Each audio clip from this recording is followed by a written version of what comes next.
అందరూ క్లుప్తంగా. అందరికీ శుభ సాయంత్రం అండి.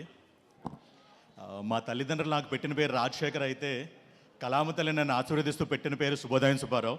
సో దానికి ఒక ఆర్టిస్ట్కి ఎప్పుడు ఎలా పర్ఫామ్ చేయాలన్నా ఒక డైరెక్టర్ అన్నారు కంపల్సరీ ఆ character రాయాలండి.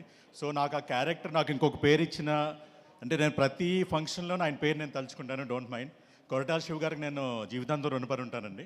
And coming to this project, నాకు నాన్నగారితో ఇది సెకండ్ అసోసియేషన్ అండి. దసరాలో చేసాం ఆయనతో కోర్ట్ మన పోలీస్ స్టేషన్ సీన్లో. శ్రీకాంత్ గారు ఇక్కడ ఉన్నారు. సో ఆయన ఎంత న్యాచురల్గా ఉంటారో ఈ సినిమా కూడా అంత న్యాచురల్గా ఉంటుందండి. ఇంకా అంతకన్నా సినిమా గురించి నేను ఎక్కువ చెప్పకూడదు కూడా. And coming to the other caste and crew, Ram Jagadish గారు ఆయన డైరెక్టర్ అని నిజంగా మేము సెట్లో ఎప్పుడు ఫీల్ అవ్వలేదు. ఎందుకంటే అంత ఫ్రెండ్లీగా అంత ఆర్టిస్ట్ ఫ్రెండ్లీగా ఆయన మా చేత చేయించుకున్నారు. ఎక్కడ కాంప్రమైజ్ అవ్వలేదు. డెబ్యూ డైరెక్టర్ అనేది ఎక్కడ ఎవరికి ఫీల్ రాకుండా ఈ ప్రోడక్ట్ని మీరు ఇంత చక్కగా తీసుకొచ్చారు.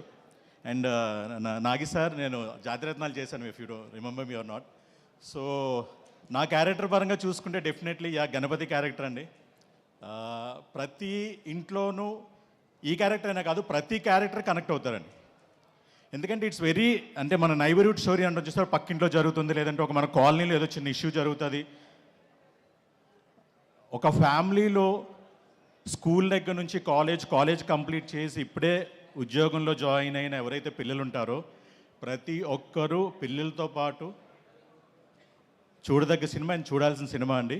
సో వన్స్ అగైన్ నాకు ఈ ఆపర్చునిటీ ఇచ్చిన నాని గారికి, రామ్ జగదీష్ గారికి, మిగతా క్యాస్ట్ అండ్ క్రూ అందరికీ థ్యాంక్ యూ అండి. Thank you so much.